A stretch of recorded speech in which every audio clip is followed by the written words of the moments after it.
नमस्कार। सगरमाथा टेलिभिजनको प्रस्तुति कार्यक्रम प्रश्न समयको विशेष प्रस्तुति निर्वाचन विशेषमा यहाँलाई स्वागत छ। म सुनिल दाहाल। स्थानीय तहको निर्वाचनको मिति जति नजिकै छ, चुनाव पनि त्यति नै पेचिलो बन्दैछ। सत्ता गठबन्धन जसरी पनि निर्वाचन जित्ने प्रयासमा छ भने प्रतिपक्ष त्यसलाई भत्काउने प्रयासमा रहेको छ। विभिन्न स्थानहरूमा बागी उम्मेदवारले पनि सत्ता गठबन्धनलाई निकै नै दुःख दिइरहेको छ। त्यो सँगसँगै निर्वाचनको माहौल निकै बढेको छ। चुनावी प्रतिस्पर्धामा उत्रिएकाहरू घर दैलोमा व्यस्त छन् निर्वाचनको माहौल आफू अनुकूल पार्नको लागि। निर्वाचनको बेलामा कस्तो उपाय अपनाउनु पर्छ जित्नको लागि सबैको प्रयास त्यही नै रहेको छ। र त्यो सँगसँगै संहिताको पहिलो अभ्यास हामीले संहिताको अभ्यास गरिसकेपछि स्थानीय तहको 5 वर्षको पनि हामीले केही समीक्षा गरेका छौँ। त्यसकारण 5 वर्ष स्थानीय तहको स्थिति कस्तो रह्यो त्यो विषय पनि अहिले सबैको विश्लेषणको विषय रहेको छ। आज हामी यिनै विषयवस्तुमा प्रत्याशीहरूको चुनावी एजेन्डा के छ, कसरी जनतासँग मत मागिरहेका छन्, किन तपाईँलाई नै मतदान गर्ने, किन विश्वास गर्ने, आज हामी यिनै विषयवस्तुमा बढी केन्द्रित रहेर छलफल गर्दैछौँ। आजको छलफलमा मसँग सहभागी हुनुहुन्छ ललितपुर महानगरपालिकाका उपमेयर जो गठबन्धनबाट हुनुहुन्छ, नेकपा माओवादी केन्द्रबाट उहाँले प्रतिनिधित्व गर्नुहुन्छ बाबुराज बज्राचार्य। यहाँलाई स्वागत छ। त्यसैगरी आजको छलफलमा मसँग सहभागी हुनुहुन्छ टोखा नगरपालिकाकी मेयरकी प्रत्याशी, उहाँ पनि गठबन्धनबाट हुनुहुन्छ नेपाली कङ्ग्रेसबाट रजनी थापा। यहाँलाई पनि स्वागत छ। नमस्कार। त्यसैगरी आजको छलफलमा मसँग सहभागी हुनुहुन्छ चन्द्रगिरी नगरपालिकाका मेयरका प्रत्याशी जो उहाँ प्रमुख प्रतिपक्ष नेकपा एमालेबाट उहाँले मेयरको प्रत्याशी हुनुहुन्छ उहाँ उत्तम बहादुर राउत। यहाँलाई पनि स्वागत छ। नमस्ते। यहाँहरू तिनैजनालाई म पुनः स्वागत गर्छु। म बज्राचार्यज्यूबाट कार्यक्रम प्रारम्भ गर्छु। तपाईँ चुनावी प्रतिस्पर्धामा हुनुहुन्छ, गठबन्धनबाट हुनुहुन्छ है तपाईँ? भनेपछि कस्तो छ चुनावी तयारी र कसरी मतदातासँग मत मागिरहनु भएको छ? सवाल यीबाट छलफल यीबाट प्रारम्भ गरौँ। आज हाम्रो चाहिँ लास्ट दिन हो जुन चाहिँ उम्मेदवारी फिर्ता लिने दिनभरि त्यसैमा हामी व्यस्त भयौँ। हामी चाहिँ यो बिचमा पनि हामी घर दैलो जस्तै वडामा चाहिँ हामी गएका थियौँ र गइरहेछौँ। र आजको दिन चाहिँ तपाईँको चाहिँ यो उम्मेदवारी फिर्ता लगायतका चाहिँ बागी उम्मेदवारहरूलाई चाहिँ जो चाहिँ फिर्ता लिने काममै आज दिनभर व्यस्त रह्यो। पक्कै पनि बागीहरूले तपाईँलाई गठबन्धनलाई निकै टाउको दुखाइको विषय बनाएको थियो, आज पनि टुङ्ग्यो होइन त? अब चाहिँ स्वतन्त्र रूपमा चुनाव कसरी जित्ने भनेर मैदानमा उत्रिनु भएको छ आजदेखि। त्योभन्दा पनि अब ललितपुर महानगरपालिकामा चाहिँ त्यति साह्रो छैन। विशेष गरी हामी अब गठबन्धनमा चाहिँ भएको हुनाले अब छिटफुट वडामा हाम्रो अलिअलि नमिलेको पनि छ।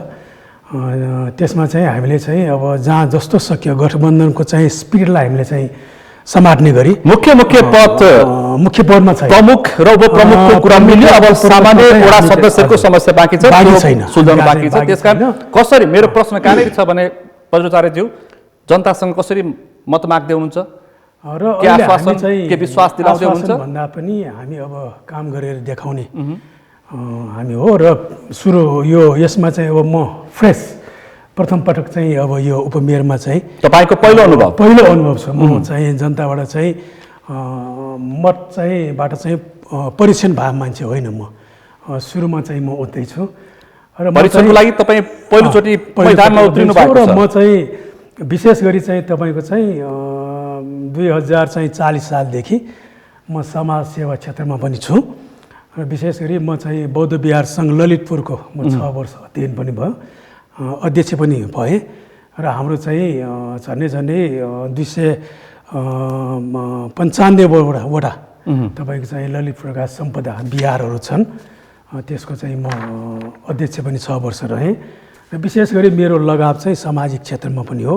र त्योभन्दा अगाडि म राजनीतिक क्षेत्रमा पनि छु। 2039 सालदेखि म राजनीतिक क्षेत्रमा छु। र मेरो यात्रा भनेको चाहिँ सामाजिक सेवा सँगसँगै चाहिँ राजनीतिक यात्रा। कम्युनिस्ट पार्टीको राजनीतिमा पनि तपाईँ निरन्तर हुन्छ। म आउँछु एजेन्डा तपाईँलाई यसपछि म सोध्नेछु। थापाज्यू, तपाईँ दोस्रो पटक, यसभन्दा अगाडि तपाईँ उपमेयरमा सामान्य मतले पराजित हुनुभएको थियो। अहिले तपाईँ मेयरको प्रतिस्पर्धी हुन्छ टोखाबाट। के छ तपाईँको चाहिँ योजना? जनतासँग कसरी मत माग्दै हुनुहुन्छ? तपाईँलाई पनि गठबन्धनको टाउको दुखाइ थियो हिजोसम्म, सुल्झ्यो होइन त अब? सर, कस्तो हो भने हाम्रो आदरणीय टोखा नगरपालिकाको नगरवासीहरूले चाहिँ उहाँहरू सबैजना चाहिँ भोटिङ प्रक्रियामा उहाँलाई के थाहा छ भने सक्षम को हुनुहुन्छ, कसले काम गर्नुभएको छ, उहाँ अहिले इभ्यालुएसन गर्ने फिल्डमा हुनुहुन्छ। र मैले विगतका योभन्दा अगाडि 5 वर्ष यति धेरै काम गरिसकेका छु कि त्यसको जजमेन्ट चाहिँ बल्ल उहाँले गर्दै हुनुहुन्छ आज।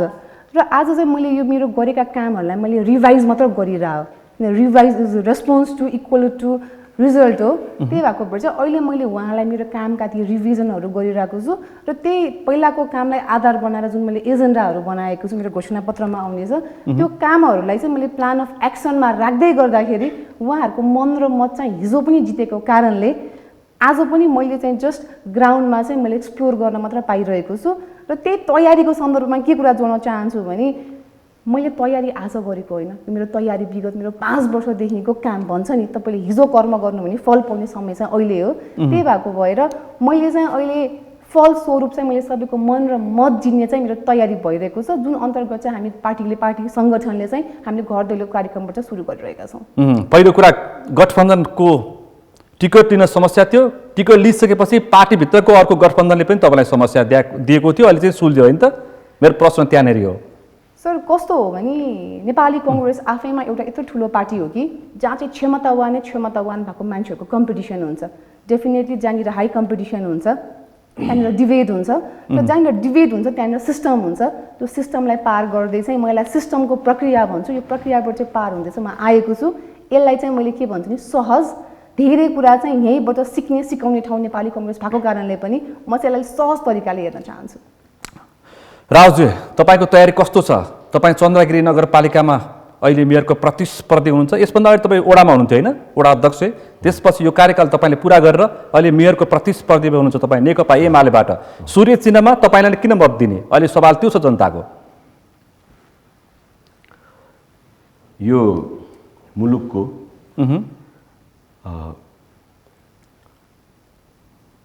इतिहासमा नेकपा एमाले जसरी आफ्नो विगतमा आफ्नो कार्यकालमा खरो ढङ्गले उत्रियो, म एउटा उदाहरण दिन चाहन्छु। नेकपा एमाले 2051 सालमा मनमोहन अधिकारी प्रधानमन्त्री हुँदाखेरि लागू गरेको आफ्नो गाउँ आफै बनाऊ कार्यक्रममा 3 लाख रुपियाँ सिधै गाउँमा बजेट पठाउने जुन काम गर्यो, त्यो कामको विकल्प अहिलेसम्म कुनै राजनीतिक दलले दिन सकेको छैन। तपाईँहरू त्यसको ब्याज खाएर अहिलेसम्म राजनीति गर्नुहुन्छ, तपाईँ भन्न सक्नुहुन्छ? त्यो बेलामा दिएको ज्येष्ठ नागरिक भत्ता अस्ति मैले दिल्लीको केजरीवालले भन्दै हुनुहुन्थ्यो, ज्येष्ठ नागरिकको अलाउन्सको कुरा हामी उनीहरूभन्दा 26 वर्ष अगाडि रहेछौँ, यो मानेन। आम आदमी पार्टीको एजेन्डा भनेको तपाईँ 26 वर्ष अगाडि त्यसको पनि विकल्प दिन सकेको छैन।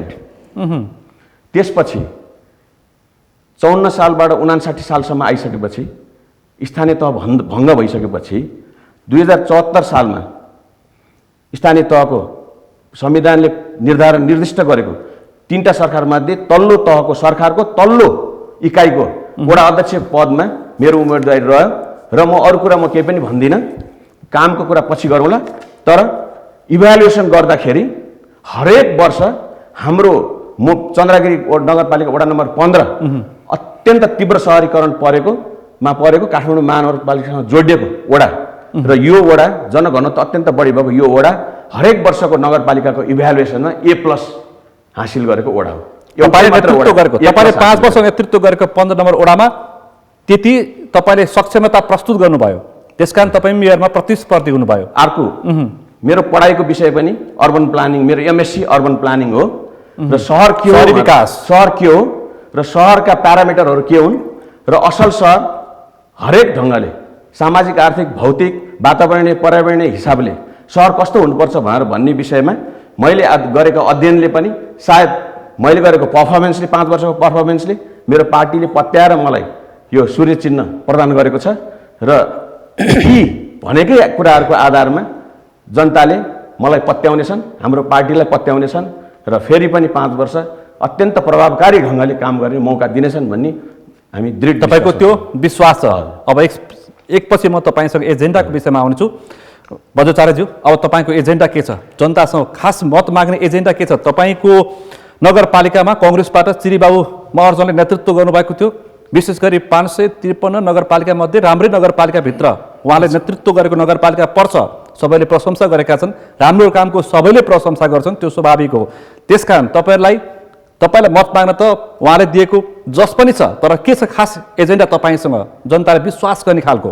मेरो खास एजेन्डा भनेको बुदागत रूपमा जनताले तपाईँको भनाइ प्रत्यक्ष रूपमा हेरिरहेका छन्। शिक्षा, स्वास्थ्य, रोजगारी सुरुमा होइन, सामाजिक उत्तरदायित्व, त्यसपछि गुड सेनिटेसन होइन, तपाईँको चाहिँ खानेपानी होइन, त्यसपछि त्यहाँ हाम्रो महानगरपालिका विविध ढङ्गबाट चाहिँ एउटा चाहिँ सम्पदा क्षेत्र भयो, तपाईँ चाहिँ आधुनिक सहर भयो होइन, त्यस हिसाबले चाहिँ अलिक फरक ढङ्गको चाहिँ नगरपालिका पनि हो।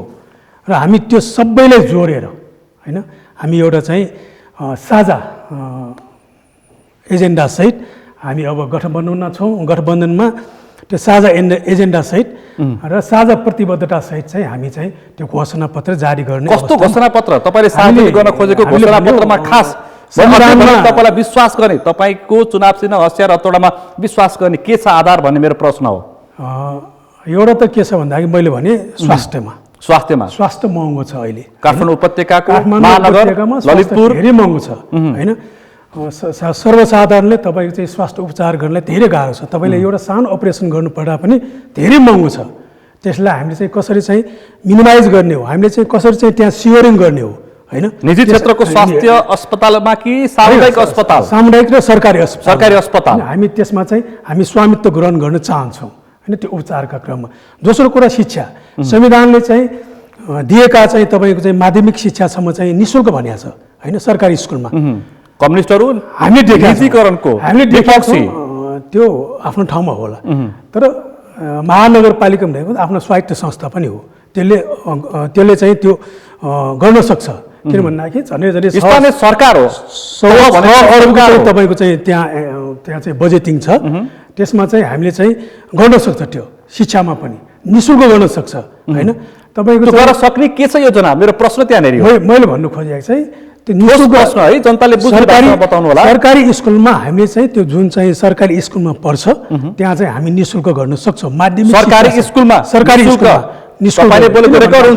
चुनाव जितिसकेपछि फेरि आधार पनि दिन्छु यसको। आधार के भन्दाखेरि तपाईँको चाहिँ अहिले सबै सरकारी स्कुलको चाहिँ तपाईँको चाहिँ व्यवस्थापन समितिको अध्यक्ष मेयर हुन्छ होइन। त्यो मेयरको हैसियतले त्यहाँ चाहिँ त्यो सबै चाहिँ स्कुल चाहिँ तपाईँको चाहिँ महानगरपालिकाभित्र चाहिँ रहन्छ, त्यसको अन्डरमा रहन्छ भन्दा त्यहाँ हामी यतिका चाहिँ हामी भन्छौँ नेपाल सरकारले चाहिँ तपाईँको चाहिँ शिक्षामा चाहिँ यतिका बजेट राख्छ तैपनि हामी पुगेका छैन भन्छौँ होइन। तर त्यसको चाहिँ सेयरिङ चाहिँ महानगरपालिकाले पनि गर्नुपर्छ, हामीले सक्रियता गर्नुपर्छ। महानगरपालिकाले पनि सहयोग गर्छ। त्यो चाहिँ रोजगारी के भन्दाखेरि तपाईँको चाहिँ अहिले रोजगारीको चाहिँ हामी दिनौँ देखिरहेका छौँ। 10,000 चाहिँ युवाहरू बाहिर गइरहेका देखिन्छौँ हामी। तर हामी के भन्छौँ भन्दाखेरि श्रम पनि गर्नुपर्छ है। श्रम पनि गर्छ र जसले चाहिँ तपाईँको मोबाइल थिचेर चाहिँ काम गर्छ उसलाई पनि काम दिनुपर्छ दुवै तर्फबाट। किन भन्दाखेरि तपाईँको मेयरले त स्मार्ट महानगरपालिका भनेर यसभन्दा अगाडि पनि आउँछ होइन। त भोलि मेयरलाई पनि बोलाउनु होला। त्यो स्मार्ट सिटीको पनि कल्पना छ होइन। त्यो चाहिँ अब काठमाडौँसम्म मेट्रोको पनि कुरा गर्नुभएको थियो, अगाडि मसँगै कुरा गर्नुभएको थियो उहाँले। त्योभन्दा चाहिँ अब विगतका मेयरले चाहिँ गरेको प्रतिबद्धतासँग म जोड्न चाहन्नु। जोडिनुपर्छ अब तपाईँसँग पनि अब जोड्ने हो। किन भन्दाखेरि त्यो विगतको चाहिँ पुरा भयो भएन हामी समीक्षाको विषय बनाउला। तर अहिले हामी गठबन्धनमा छौँ, हामी जित्यो भने अब हाम्रो प्रतिबद्धता पुरा हुन्छ। खानेपानीको समस्या हुनैपर्छ भने हो हामीले। किन भन्दाखेरि अहिले मेलम्ची चाहिँ अस्ति 11 गतेदेखि हामी झरेछ है, सबै धारामा झरे। महानगर सबैले मेलम्ची खान पाउँछन्? मेलम्चीको पानी त्यहाँ त्यस्तो छैन। यहाँ सुन्नुहोस्, त्यहाँ अहिले रिङ रोडभित्र चाहिँ तपाईँको चाहिँ मेलम्चीको चाहिँ पानी पुगेको छ होइन। रिङ रोड बाहिर पुगेको छैन।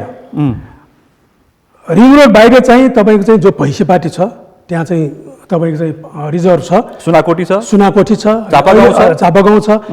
त्यो जुन चाहिँ रिङ रोडभन्दा बाहिरको चाहिँ क्षेत्रलाई चाहिँ त्यो पानी दिने हो। भैँसीपाटीको पनि पानी दिने। तपाईँको पार्टी अध्यक्ष नजिकै बस्नुहुन्छ? नजिकै। म कहाँ त नारायण श्रेष्ठ हुनुहुन्छ, देव गुरुङ हुनुहुन्छ, प्रचण्डजी हुनुहुन्छ, सबै छ यहाँ होइन।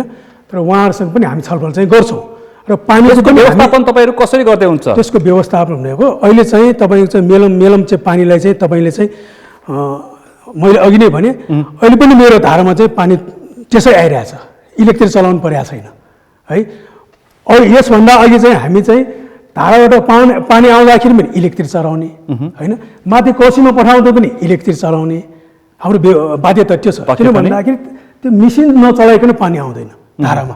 अहिले तपाईँ हेर्न जानुहुन्छ 11 गतेदेखि धारामा पानी मेसिन नचलाइकन आइरहेछ है। निर्वाचनको मुखमा केही निर्वाचनको त्यो प्रयोजनको लागि त्यो अन्य ठाउँ नसोच्नु। तपाईँहरूको अर्को समस्या भनेको सुनाकोटी चापागाउँ सडकको विषय पनि, त्यहाँ त जुलुस नारादेखि के भएनन्, हामीले प्रत्येक पटक समाचार बनायौँ।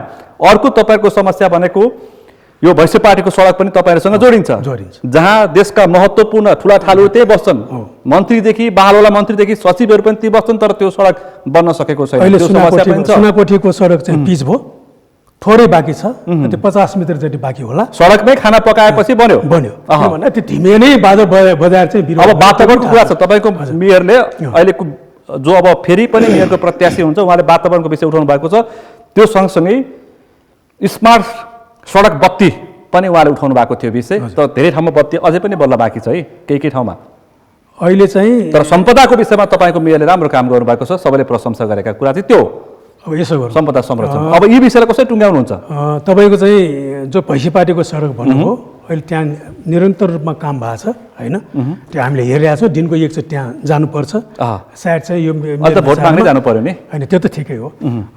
मेरो विचारमा 1.5-2 महिनामा अथवा 3 महिनामा त्यो सक्याउनु भन्ने छ होइन, किनभने त्यो फास्ट रूपमा चाहिँ काम भइरहेको छ। अब जहाँसम्म स्मार्ट लाइटको कुरा छ होइन, थोरै ठाउँमा पुगेको छ नि होला, मेयरज्यूले चाहिँ गर्नुभएको हो, अब पुगेको छैन होइन। तपाईँको मैले के भन्छु भन्दाखेरि हाम्रो सहर यस्तो सहर हो जहाँ चाहिँ पिचको पनि वडा छ होइन, जहाँ चाहिँ पिचै नभए पनि वडा छ। किन भन्दाखेरि ढुङ्गा बिछाउनु भन्ने समृद्धि पनि छ, कर्णाली पनि छ, कलाले पनि छ, सबै छ। कर्णाली पनि त्यही छ। अघि तपाईँ चाहिँ त्यो कन्जम्सनको चाहिँ अध्यक्षज्यूले भन्नुभयो, कर्णाली पनि त्यही हो होइन। अहिले त 1 दिनमा पुग्छ, योभन्दा अगाडि तपाईँको चाहिँ 2 दिन लाग्छ, 1 दिन जानलाई 1 दिन आउनलाई लाग्छ त्यो कन्जम्सन। ललितपुर महानगरपालिकामा त्यहाँ कर्णाली पनि ठिक छ, अहिले अलि सहज भएको छ त्यहाँ होइन। किन भन्दाखेरि त्यो त तपाईँको अहिले के छ भन्दाखेरि हामीले भन्यो नि सिंहदरबार चाहिँ अहिले चाहिँ हामी गाउँघरमा भन्छौँ नि, सिंहदरबारमा गाउँघर पुग्नु पर्थ्यो, गाउँघरमा सिम्ब मात्रै पुगे भन्ने पनि कुरा छ। म एकैछिन तपाईँसँग आएँ। अब थापाज्यू, तपाईँको टोखा नगरपालिका, यहाँ पनि थुप्रै समस्या छ। म क्रमिक रूपमा सोध्छु। राहुलज्यू, तपाईँ तयारी हुनु होला, तपाईँको नगरपालिका पनि म कुरा उठान गर्छु। तपाईँको नगरपालिका भनेको स्वाभाविक झोर महाङ्काल, टोखा चण्डेश्वरी, टोखा सरस्वती, धापासी र गङ्गबु होइन, त्यहाँबाट तपाईँको प्रतित्व हुन्छ। तपाईँले त्यहाँबाट मतदान गर्छन् तपाईँका मतदाताले भनेपछि त्यहाँको समस्या भनेको अत्यन्तै त्यहाँ पनि सुगम पनि छ, कर्णाली पनि छ। झोर भनेपछि निकै दुर्गम पर्छ होइन। त्यसकारण तपाईँको समस्त गतमा के छ योजना? मत माग्ने क्रमिक रूपमा तपाईँले भन्नुपर्छ। कस्तो हो भने विश्वासिलो तरिकाले कस्तो हो भने हामी जहाँनिर युवा हुन्छौँ त्यहाँनिर हामीसँग चाहिँ भिजन हुन्छ, प्लान अफ एक्सन हुन्छ, कन्सेप्ट हुन्छ, जसलाई हामीले इम्प्याक्ट गरेर इम्प्लिमेन्ट गर्छौँ। विकास यस्तो चाहिँ गर्ने मेरो योजना छ कि जुन विकास तपाईँले आँखाले देख्न सक्नुहुनेछ, कानले सुन्न सक्नुहुनेछ र जीवनमा त्यो कुरा व्यवहारिक रूपमा त्यो कुरा लागू भएर तपाईँको जीवनको हरेक कुरा सहज हुनेछ र बेलुका घर पुग्दाखेरि तपाईँ कम्फर्ट स्लिपसँग सुत्ने योजनाहरू मैले लिएर आएको छु। त्यो अन्तर्गत कार्यान्वयन हुने खालको कि आश्वासन दिने खालको? कस्तो हो भने विकास यस्तो हुनुपर्छ कि जुन विकासले गर्दाखेरि तपाईँको जीवन सहज तरिकाले परिवर्तन हुँदै गर्दाखेरि टोखा नगरपालिकामा तपाईँको देश परिवर्तन विकास चाहिन्छ। त्यसका लागि पहिला सुरु त मैले घाँसपास कवास चाहिँ जोड्न चाहन्छु, किनभने त्यो हाम्रो फर्स्ट बेसिक निड हो। टोखा नगरपालिकामा हजुरले भन्नुभयो सुकुबासी समस्या पनि छ, त्यहाँ विभिन्न तरिकाको मान्छेहरू त्यहाँ बस्नुहुन्छ। उहाँहरूको लागि हामीले घाँसपास कवास अन्तर्गत हामीले चाहिँ फुड ब्याङ्कको, किनभने हामी युवा हो, नयाँ सोच लिएर आउनुपर्छ, हामीले फुड ब्याङ्कको पनि प्लानिङ गरेका छौँ। 11वटै ओडामा चाहिँ फुड ब्याङ्क जोसँग चाहिँ हामी जेनरल पब्लिकहरूसँग पनि कोलाबोरेसन गरेर कनेक्ट गरेर चाहिँ हामीले फुड ब्याङ्क रन गर्छौँ, जसको अन्तर्गत हामी सम्पूर्णलाई चाहिँ 30 केजी चामल, तेल, नुनको व्यवस्था गर्नेछौँ। सेम टाइममा हामीले कवासको कुरा गऱ्यौँ, जसलाई चाहिँ हामीले क्लोथ ब्याङ्कको रूपमा अगाडि बढाउँदैछौँ। मेन चाहिँ म साह्रै भाग्यमानी पनि छु, किन भन्दाखेरि म चाहिँ सांस्कृतिक सम्पदाले पनि धनी भएको ठाउँ टोखामा चाहिँ म बस्छु। टोखा नगरपालिका चण्डेश्वरी आफैमा पनि इतिहास, आफैमा पनि एउटा ग्रन्थहरूमा लेखिएको ठाउँ हो जहाँ चाहिँ सतीले आफ्नो देह त्याग गर्नुभएको थियो। त्यो आफैमा पनि एउटा सांस्कृतिक सम्पदा र एउटा टुरिस्टको लागि चाहिँ प्रख्यात ठाउँ हो। परिकल्पना गर्नुहोस्, त्यो ठाउँलाई मैले राम्रोसँग सिस्टममा टेक्नोलोजीलाई पनि इम्प्लिमेन्ट गरेर अगाडि बढाउने हो भने धार्मिक पर्यटनहरूलाई म त्यहाँ इन्भल्भ गराउन सक्छु, आकर्षण। छोटकरीमा जवाफ दिनुहोस् तपाईँले, तपाईँको एजेन्डाहरू, तपाईँ गङ्गोबुको जाममा पनि तपाईँले नेतृत्व गर्नुहुन्छ होइन, त्यसको समाधानको लागि के प्रयास गर्दै हुनुहुन्छ? खानेपानीको समस्या छ, अधिकांश ठाउँमा तपाईँहरूको टोखा नगरपालिकामा केही प्रयास गर्नुभयो प्रकाश अधिकारीले, तपाईँको पूर्व अहिलेको मेयरले पूर्व हुँदै हुनुहुन्छ। पिचको समस्या छ त्यहाँ पनि, त्यसलाई कसरी व्यवस्थित पिचको लागि तपाईँको योजना छ? पिउने पानीको योजना के छ? थुप्रै छ, आकाशे पुलको पनि त्यहाँको आवश्यकता छ। कसरी क्रमिक रूपमा सम्बोधन गर्ने प्रयासमा हुनुहुन्छ? के छ योजना प्रयासको लागि? कस्तो हो भने पूर्वाधारको कुराहरू गर्नुभयो तपाईँले। अहिलेको आवश्यकता त्यो हो, जनताले त्यो चाहन्छन्। त काठमाडौँसँग जोडिएको महत्त्वपूर्ण नगरपालिका हो। पूर्वाधारको विकासको कुरामा चाहिँ तपाईँले पब्लिकसँग समन्वयन गरेर उहाँहरूको आवश्यकता कुन कुन ठाउँमा चाहिँ बाटो ठुलो बनाउन पर्ने ठाउँ हो र कुन कुन ठाउँमा चाहिँ पब्लिकलाई जेनरली हिँड्न मात्र भयो भने पुग्ने ठाउँहरू छ, कहीँ दमकल छिर्ने आवश्यकता छ भने कहीँ एम्बुलेन्स छिर्ने आवश्यकता छ, त्यस अन्तर्गत पनि हामीलाई थाहा छ कि साइडमा हाम्रो कोरिडोर बाटोको पनि हामीले परिकल्पना गरेका छौँ। तर त्यो पक्कै पनि बस पार्कदेखि विष्णुमती कोरिडोर पनि तपाईँ कहाँ पर्छ? त्यो मेरोमा पर्दै गर्दाखेरि कस्तो हो भने हामीले त्यो एक्लैले गर्ने होइन, त्यो प्रदेश सरकारले गर्ने हो, सङ्घीय सरकारले गर्ने, उहाँहरूसँग कोलाबोरेसन गरेर टोखा नगरपालिकामा रहेको कसैले पनि मारमा नपर्ने गरेर उहाँलाई खुसी बनाउँदै, उहाँलाई चित्त बुझाउँदै त्यो बाटो चाहिँ हामीले एउटा कमन अन्डरस्ट्यान्डिङमा अगाडि बढाउने हामीले परिकल्पना गरेको छौँ। हजुरले भनिहाल्नुभयो पूर्वाधार विकासको कुराहरू त समयसँग हामी गर्दै जान्छौँ। पानीको कुरा गर्नुभयो, महत्त्वपूर्ण विषय पिउने पानी हो भने पिउने पानी हामीले बागद्वारदेखिबाट हाम्रोमा पानी पनि आउँछ। अब हामीले मेलम्ची पनि सुनिरहेको छौँ र त्यो हुँदै गर्दाखेरि अन्डरग्राउन्ड वाटर, जस्तो तपाईँलाई एउटा इक्जाम्पल पनि दिन सक्छु, हाम्रो अगाडि एउटा गिलासमा पानी पनि रहेको छ। टोखा नगरपालिकामा साँच्चै भन्ने हो भने 38 वटा त मिनरल इन्डस्ट्री मात्र छ, 38 वटा वाटर मिनरल इन्डस्ट्री मात्र छ भने परिकल्पना गर्नुहोस् कि त्यहाँ कति राम्रो र कति मिठो पिउने पानी छ होला। सो मेन टाइममा हजुरले त्यो कुरा जोडिदिनु भएन, मलाई जोड्न चाहन्छु। भन्नुहोस् त। हामी युवा भन्दै गर्दाखेरि हामी स्पोर्ट्सलाई पनि जोड्न चाहन्छौँ। सो मेरो परियोजनामा चाहिँ जो हाम्रो डिस्ट्रिक्ट लेभल वा नेसनल लेभलमा स्पोर्ट्समा खेल्दै हुनुहुन्छ उहाँको लागि चाहिँ एउटा प्रोत्साहन स्वरूप नगरपालिकाले चाहिँ उहाँलाई मन्थली थोरै भए पनि उहाँलाई प्रोत्साहन रकम पनि हामी तयार गरेका छौँ। त्यो सँगसँगै विकास भनेको यस्तो हुनुपर्छ कि जुन हामी नेपाली कङ्ग्रेसको नारा छ, कोखदेखि सोखसम्म सबैलाई समेट्ने, सबैलाई अट्ने, सबैले अनुभव गर्ने विकास। त्यो चाहिँ के हो भनेर सोधिरहेछन् जनताले, सबै अट्ने तर के हो भनेर सोधिरहेछन्।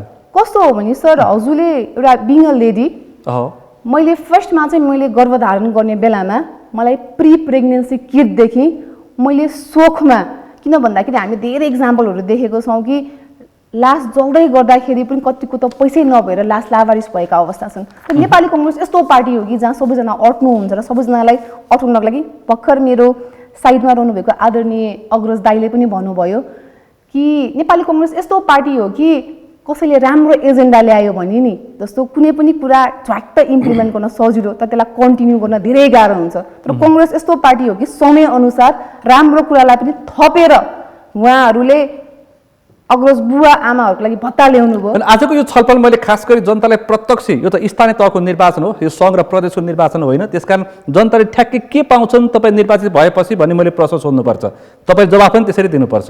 तपाईँको ढलको समस्या कसरी समाधान गर्नुहुन्छ? अर्को तपाईँको पनि टोखा पनि सहरी विकासको विस्तार तीव्र गतिमा भइरहेछ होइन, यो रिङ रोड पारीको विस्तार टोखा पनि तपाईँको पर्छ, जुन मेन अहिले जुन ठाउँ देखिएको छ त्यसको ढलको व्यवस्था, खानेपानीको, पिचको कसरी व्यवस्थापन गर्नुहुन्छ? के छ खास योजना? जनताले खासै चाहेको कुरा चाहिँ यो छ। पालिकामा चाहिँ हामीले एनालाइसिस गर्दाखेरि हाम्रोमा चाहिँ लगभग 642 जना इन्जिनियरहरू पनि हुनुहुँदो रहेछ, फ्रम डिफ्रेन्ट फिल्ड, सिभिलदेखिबाट लिएर टेक्नोलोजीदेखिबाट डिफ्रेन्ट एडभान्स सेन्टरबाट उहाँहरू चाहिँ डिफ्रेन्ट फ्याकल्टी, हाइरोदेखिबाट लिएर कन्स्ट्रक्सनमा इन्जिनियरहरू हुनुहुन्छ। लोकल लेभलको समस्या लोकल व्यक्तिले नै बुझ्छ, टेक्नोलोजी पार्टमा त उहाँहरू झन् धेरै एडभान्स हुनुहुन्छ। हामीले उहाँहरूसँग बसेर र भइरहेको सरकार र आउँदै गरेको सरकार दुवैजनासँग समन्वयन गरेर, किन भन्दाखेरि बाटोमा लड्दै गर्दाखेरि त्यो लडाइँको पीडा तपाईँलाई मात्र थाहा हुन्छ क्या, त्यो अरूलाई थाहा हुँदैन। त्यो लडाइँको पीडा थाहा भएको व्यक्तिहरूसँग बसेर नै हामीले एउटा प्लान अफ एक्सन बनाएका छौँ, जुन कुरा चाहिँ हामी गरेर देखाउँछौँ। जस्तो थोरै अहिले तपाईँको जो मतदाता प्रत्यक्ष रूपमा तपाईँको विचार, तपाईँको भावी योजना, तपाईँले काम गर्ने कामको बारेमा सुनिरहेका छन्, अलिकति के भन्न चाहनुहुन्छ खास योजना? हजुरलाई मैले फेरि पनि भन्न चाहेँ, हामीले कोखदेखि सोकसम्म भनि नै रहेका छौँ। अब उहाँले पूर्वाधार भन्नु, म पूर्वाधारलाई जोड्न चाहन्छु। टोखा नगरपालिकामा चाहिँ सार्वजनिक जग्गा धेरै नै रहेको छ हो, त्यहाँनिर हामीले वाइड गर्दाखेरि सबैजना, किनभने फर्स्ट कुरा त पब्लिकले सरकारसँग आफ्नो घाँसबास कबासलाई जोगाएपछि उहाँहरूले अरू कुरा एक्सपेक्ट गर्नुहुन्छ क्या। पहिलो प्राथमिकता भनेको घाँसबास कबास हो। त्यसपछि विकासको निर्माणको कुरामा साँच्चीकै टोखा हिजोभन्दा आज धेरै नै विकास भएको छ नि त। र त्यो विकासको कुरामा कसरी विकास भनेको यस्तो हुनु भएन कि तपाईँ बिहान जाँदाखेरि तपाईँले रोड पिच गर्दै हुनुहुन्छ तर तपाईँ बेलुका फर्केर त्यो भत्किरहेको पिच हुनु भएन क्या। त्यसका निमित्त गुणस्तरीय काम हुनु पर्यो, राइट। त्यसको लागि कस्तो हो भन्दाखेरि त्यहाँको जसले त्यो रोडमा हिँड्नुहुन्छ नि उहाँहरूलाई इन्क्लुड गर्ने, कन्स्ट्रक्सन साइडमा पनि तपाईँहरूले एडभान्स टेक्निसियनहरू इन्जिनियरहरूलाई राख्ने र सामानको गुणस्तर जाँच गर्दै जुन मापदण्ड छ नि त्यसमा स्ट्रिक्टली यसरी विकास गर्नु पर्यो कि एकचोटि त्यो कुरामा इन्भेस्ट गरिसकेपछि फर्दर इन्भेस्ट गर्न नपरोस्, ताकि त्यो इन्भेस्टमेन्टको पैसा चाहिँ तपाईँ अर्को कुरा विकास गर्ने खालको चाहिँ विकास गर्नु पर्यो क्या। तपाईँको खास योजना गुणस्तरीय काममा तपाईँको बढी ध्यान दिन्छ होइन, जान्छ पनि। तपाईँको कार्यक्रममा स्मार्ट सिटी, त्यसगरी अहिलेको एकदमै संस्कार बनेको भ्यू टावर, पार्क के छ त्यसमा चाहिँ? तपाईँले झोर अझ गेट होइन, अहिले त गेटको संस्कार पनि छ। कस्तो हो नि, तपाईँले खेतको पाटोमा गेट बनेको छ। हजुर झोरको कुरा गर्नुभयो, हो झोर अहिले आफैमा एकदम विकसित छ। जस्तै हामीले झोरमा चाहिँ हामीले स्काई क्याफेको प्लानिङ गरेको छौँ। झोर आफैमा पनि मिल्क प्रडक्टबाट बनेका कुराहरूलाई प्रख्यात छन्। हामीले चाहिँ त्यहाँनिर एउटा इन्डस्ट्री नै डेभलप गर्ने प्लान गरेका छौँ। हामीले पास्चराइजरको थ्रुबाट हामीले त्यहाँबाट दुधजन्य कुराहरूलाई चाहिँ प्रमोट गरेर युवा र महिलाहरूलाई कनेक्ट गरेर त्यसलाई डेभलप गर्ने प्लान गरेका छौँ। मेन टाइममा टोखा आउनुहोस् न, संसारभरि मात्र फेमस नभइकन यति धेरै छ कि चाकु, हामी चाकु इन्डस्ट्री किन खोल्न सक्दैनौँ? टोखा घरेलु उत्पादनलाई पनि तपाईँहरू जोड दिने कार्यक्रम ल्याउँदै हुनुहुन्छ। डेफिनेटली कस्तो हो भने विकास भन्ने कुरा सानो कुरा जोडेर ह्युज चेन्जेस आउने हो क्या। स्थानीय तह भनेको प्रत्यक्ष रूपमा स्थानीयले आत्मसात गर्ने स्थानीय तह हो, स्थानीय सरकार हो। म फेरि पनि आउँछु तपाईँसँग राहुलज्यू। तपाईँको चन्द्रगिरी नगरपालिका भनेपछि नैका पर्छ, दहचोक पर्छ, नयाँ भन्ज्याङ पर्छ, माधवस्थान पर्छ, 3 थाना पर्छ, सत्तुङ्गल, माता तीर्थ एउटा ऐतिहासिक ठाउँ छ, मत्स्य गाउँ, नैका, पुरानो भन्ज्याङ गरी तपाईँको नगरपालिका बन्छ। अब तपाईँको चाहिँ योजना के छ? नगरवासीलाई खास कामै हुने खालका योजना तपाईँले प्रस्तुत गर्न सक्नुहुन्छ? के छन् योजना? योजना तपाईँको योजना जनताले विश्वास गरून्। चन्द्रगिरी नगरपालिका 11वटा गाउँ विकास समिति मिलेर बनेको काठमाडौँ उपत्यकाको काठमाडौँ महानगर पछिको दोस्रो ठुलो नगरपालिका र यो नगरपालिकामा यो जुन गाउँको अर्थतन्त्र यो रुरल इकोनोमीबाट अर्बन इकोनोमीमा जाँदाखेरि कृषि अर्थतन्त्रबाट इन्डस्ट्रियल अर्थतन्त्र र सेवा अर्थतन्त्रमा प्रवेश गर्दाखेरि त्यो ट्रान्सफर्मेसनको प्रोसेसमा अहिले यो तीव्र सहरीकरणमा परेको तर यसले सहरको स्वरूप ग्रहण गर्न नसकिरहेको यो अवस्था छ। त्यसकारण यसलाई सहज ढङ्गले पार लगाउने त्यो दायित्व अबको निर्वाचित बडीमा हुन्छ। सबभन्दा पहिला चन्द्रगिरी नगरपालिका मात्रै होइन अन्य नगरपालिकाहरू पनि अव्यवस्थित हाम्रो सबै नगरपालिकालाई यसरी उभ्याएर यसरी प्रश्न गरेको छु। आज तपाईँहरू आफ्नै नगरपालिकामा केन्द्रित हुनु होला। म त्यही भन्छु। म सहर युरोपमा सहर कसरी बन्यो र नेपालमा सहर कसरी बन्यो? युरोपमा सहर कसरी बन्यो भने इन्डस्ट्रियल रिभोल्युसनले 18औं शताब्दीमा औद्योगिक क्रान्तिले सहर निर्माण गर्यो, व्यवस्थित बन्यो। सहरमा स्टिम इन्जिन आविष्कार भएपछि हजारौं मान्छे एकपल्टमा सहर आउन थाल्यो। सहर चाहिँ उत्पादनको केन्द्र बन्यो। हाम्रो चाहिँ के भयो? सहर समृद्ध भयो। वहाँ हाम्रो चाहिँ एउटा चाहिँ सम्पदा सहर भयो, कृषि नै अर्थतन्त्रमा आधारित सम्पदा सहरहरू भयो। अर्को चाहिँ प्रशासनिक इकाइको रूपमा रहेका सहरहरू भए र त्यही अनुसार चाहिँ हाम्रो चन्द्रगिरी नगरपालिका काठमाडौँको चाहिँ पछि घोषणा गरिएका चाहिँ नगरपालिका 10वटा नगरपालिका मध्ये यो चन्द्रगिरी नगरपालिका चाहिँ विभिन्न किसिमका चरित्र बोकेको विभिन्न किसिमका प्यारामिटर, पक्कै पनि कृषि प्यारामिटर, केही औद्योगिक प्यारामिटर, केही व्यापारिक प्यारामिटर, केही सेवाका प्यारामिटर, केही धार्मिक स्थल, केही सम्पदा स्थल, यो विभिन्न किसिमका प्यारामिटरहरूको संयोजनबाट चाहिँ यो निर्माण भएको छ। त्यस कारण सबभन्दा पहिला यसलाई व्यवस्थित गर्नको लागि चाहिँ यसको चाहिँ डिपार्चर चाहिँ के तपाईँको प्लान के छ? डिपार्चर चाहिँ कहाँ भने सबभन्दा पहिला यसलाई जोनिङ गर्नुपर्छ। यो माइक्रो जोनिङमा लगेपछि त्यसपछि अहिले के छ, यहाँ रक्सी भट्टी छ, यहाँ औषधि पसल छ, यहाँ बालबालिकाको यो मोन्टेसरी छ, यहाँ विद्यालय छ, यो कुनै किसिमको चाहिँ हाम्रो जोनिङ छैन है। यो जहाँ जे खोल्न मन लाग्छ त्यहाँ त्यही खोलिदिने हो, ल्यान्ड युज जोनिङ। पहिला यो माइक्रो जोनिङ गर्न आवश्यक छ, यो जोनिङ गरिने छ। यहाँ कलङ्कीदेखि नागढुङ्गासम्म त्रिभुवन राजमार्ग 9 किलोमिटर त्रिभुवन राजमार्ग छ। यसको त्रिभुवन राजमार्गबाट जति चाहिँ उपलब्धि हासिल गर्नु पर्थ्यो त्यहाँका नागरिकले त्यो हासिल गर्न सक्नु छैन। नगरपालिका नाका पनि हो, सुरुङ मार्ग पनि बन्दैछ। त्यो भनेको त्यो सडकलाई हामीले यो ग्रोथ कोरिडोरको रूपमा विकास गर्नुपर्ने छ। आर्थिक क्रियाकलापलाई सघन बनाएर दायाँ बायाँ व्यवस्थित ढङ्गले हामीले आर्थिक क्रियाकलापलाई सघन बनाउने बित्तिकै त्यहाँ हजारौँ रोजगारीका अवसरहरू चाहिँ खुल्छन्। त्यो भएपछि 9 किलोमिटर सडकको दायाँ बायाँ 9-9-18 किलोमिटर चाहिँ हाम्रो आर्थिक उपार्जन गर्ने ठाउँ बन्नेछ। अर्को जोनिङबाट हामीले पहाडका भित्तामा हामी पेरी अर्बन एग्रिकल्चर एरिया छुट्याउनेछौँ। हाम्रो काठमाडौँमा 60 लाख पपुलेसन, फ्लोटिङ पपुलेसन सहित अहिले 60 लाख पपुलेसन झन्डै काठमाडौँ उपत्यकामा। यो काठमाडौँ उपत्यकामा त्यो पेरिसेबल चाहिँ सागसब्जी, यो भेजिटेबलहरू हामी इन्डियादेखि ल्याउँछौँ, चाइनादेखि ल्याउँछौँ, यो अवस्था छ। पक्कै पनि हामीले लकडाउनको टाइममा पनि 5 अर्बको कागती भित्रायौँ काठमाडौँभित्र। अब यसको चाहिँ यो काठ एरियामा, यो छेउको किनाराको काठ एरियामा हामी पेरी अर्बन एग्रिकल्चर चाहिँ सुरु गर्छौँ। त्यो पेरी अर्बन एग्रिकल्चर भनेको यसले फुडको चाहिँ आवश्यकता पनि पुरा गर्छ सहरलाई, र त्यो सँगसँगै यो चाहिँ एउटा चाहिँ यो स्कुलबाटको बालबालिकाहरूलाई, विद्यार्थीहरूलाई चाहिँ सिक्ने ठाउँ पनि, कृषि भनेको के हो भन्ने कुरा सिक्ने ठाउँ पनि त्यो हुन्छ है। यसरी त्यसपछि हामी यो पानीको आवश्यकता पुरा गर्नको लागि पानीको आवश्यकता अहिले के छ भने हाम्रो एरियामा व्यापक रूपमा डिप बोरिङ छ हैन। 64वटा खानेपानीको उपभोक्ता समितिले काम गरिरहेछ। 64वटा। यसलाई एकीकृत गर्न सकिएको छैन। यसलाई एकीकृत गर्न आवश्यक छ, र एकीकृत गर्नलाई हाम्रो डाँडाको चम्पादेवीदेखि चन्द्रागिरी, कालुपाणी समाधि र कङ्काली डाँडासम्म त्यो भागमा जति चाहिँ त्यो डाँडाको चाहिँ नाक निस्केको छ, त्यो नाक निस्केको ठाउँलाई हामी पानीको रिजर्भर, रेन वाटर रिजर्भरहरू बनाउँछौँ फेदमा। त्यो रेन वाटर रिजर्भर बनाउने बित्तिकै माता तीर्थ एरिया जुन चाहिँ खानेपानीको लागि अत्यन्त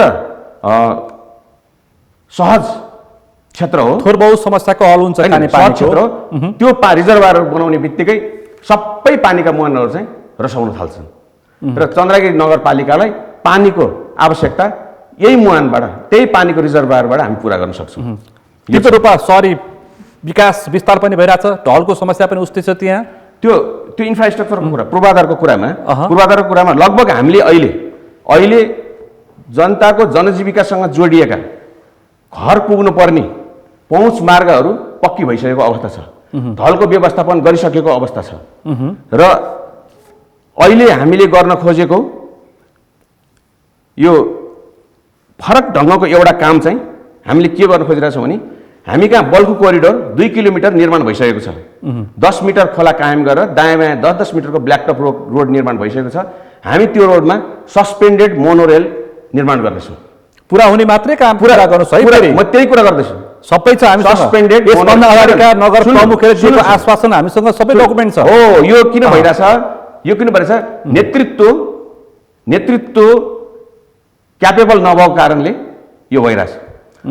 जनताको जनप्रतिनिधि बनेर काम गर्न आउने मान्छेको योग्यताको पहिला निर्धारण हुनुपर्छ। अहिले तपाईँको मेयर को हुनुहुन्छ?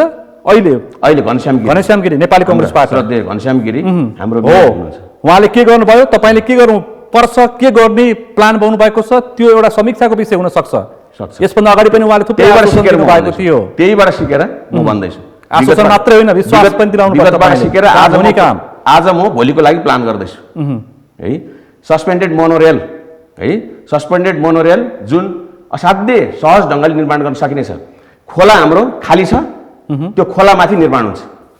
हामी बल्खु कोरिडोर जति जति निर्माण हुँदै जान्छ त्यति त्यति हामी त्यो सस्पेन्डेड मोनोरेललाई एक्सटेन्ड गर्दै जान्छौँ, त्यो बढाउँदै जान्छौँ। र त्यो रेल बनाउँदाखेरि हामीले योजना तयार गर्दाखेरि तपाईँ स्थानीय सरकार फेरि सङ्घ र बालबालिकाले सङ्घ र प्रदेश सरकार जस्तो तपाईँले खाका तयार नगर्नु होला। तपाईँले स्थानीय सरकार भनेर खाका तयार गर्नु होला। 3 वर्षपछि मलाई बोलाउनु होला। पक्कै पनि 3 वर्षपछि रेकर्ड हुन्छ। 3 वर्षपछि सँग तपाईँले 5 भन्दैन म, 3 वर्षपछि तपाईँले मलाई बोलाउनु होला। 3 वर्षपछि तपाईँले मलाई बोलाउनु होला। नागडुङ्गाबाट धुलीखेल लाने मोनोरेलको मैले कुरा गरिरहेको छैन। बुढालिङकण्ठबाट गोदावरी लाने मोनोरेलको मैले कुरा गरिरहेको छैन। यसभन्दा अगाडिका प्रत्याशीले त्यो पनि आश्वासन दिएका मैले त्यो थिए। कुरा गरिरहेको छैन। मैले त्यो कुरा गरेको छैन। हामीसँग पूर्वाधार रेडी भएको ठाउँको मैले कुरा गरिरहेको छु। पूर्वाधार रेडी भएको ठाउँको हामी कुरा गर्छौँ। 2 किलोमिटरमा यही वर्ष डिपिआर निर्माण गरेर अर्को वर्षबाट निर्माण सुरु हुनेछ। यो निर्माण गर्नको लागि बालबालिकाले विद्यालयमा खाने खाजाको हामी गाँस काट्दैनौँ। ज्येष्ठ नागरिकले पाउने स्वास्थ्य सुविधाको हामीले त्यो काट्दैनौँ। ज्येष्ठ नागरिकले पाउने ज्येष्ठ नागरिक भत्ताको हामी काट्दैनौँ। उनीहरूले पाउने घर दैलो सेवा सुविधाको हामी काट्दैनौँ। यो हामी टिडिएफबाट लोन लिएर यो प्रोजेक्टलाई हामी अगाडि बढाउँछौँ। त्यही प्रोजेक्ट धितो राखेर टिडिएफबाट लोन लिएर हामी यो कार्यक्रमलाई अगाडि बढाउँछौँ। यसै गरेर हामीले आर्थिक सामाजिक क्षेत्रमा सम्पदा बस्ती हामीसँग सतुङ्गल बलम्बु किसिपिडी थानकोट मच्छेगाउँ 5 वटा सम्पदा बस्ती छन्।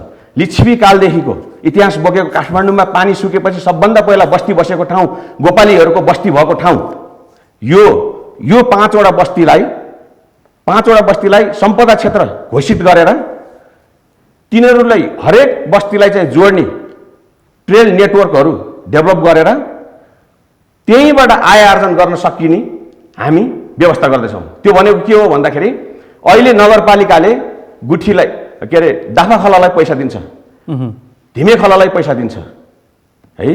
र त्यो सम्पदा संरक्षण गर्नुपर्छ भनेर नागरिकहरूले गरिरहेछन्। सम्पदा संरक्षण किन गर्नुपर्छ भन्ने कुरा मलाई व्याख्या भन्दा तपाईँले किन सम्पदा संरक्षण किन गर्नुपर्छ भनेर भन्ने कुरा चाहिँ जब यो कुरा चाहिँ जनताको जनजीविकासँग जोडिन्छ नि, जब त्यहाँबाट आय आर्जन हुन थाल्छ नि, तब जनताले यो काम चाहिँ आफै सुरु गर्छ। हामीले चाहिँ अनुदान दिइराख्नु पर्ने आवश्यकता हुँदैन। त्यो हुनाले आय आर्जन गर्न सक्ने सम्भावना सहितको सम्पदा संरक्षण काम चाहिँ हामी सुरु गर्छौँ। 5 वटा योजनाको पोका प्रस्तुत गर्दाखेरि विश्वासिलो हुनु पर्यो र भोलि कार्यान्वयन हुने खालको हुनु पर्यो र स्थानीय सरकार नेतृत्व गर्दैछु भन्ने कुरा पनि तपाईँले आभास गर्नु पर्यो। गाउँ सहरमा कन्भर्ट हुन्छ। गाउँ सहरमा कन्भर्ट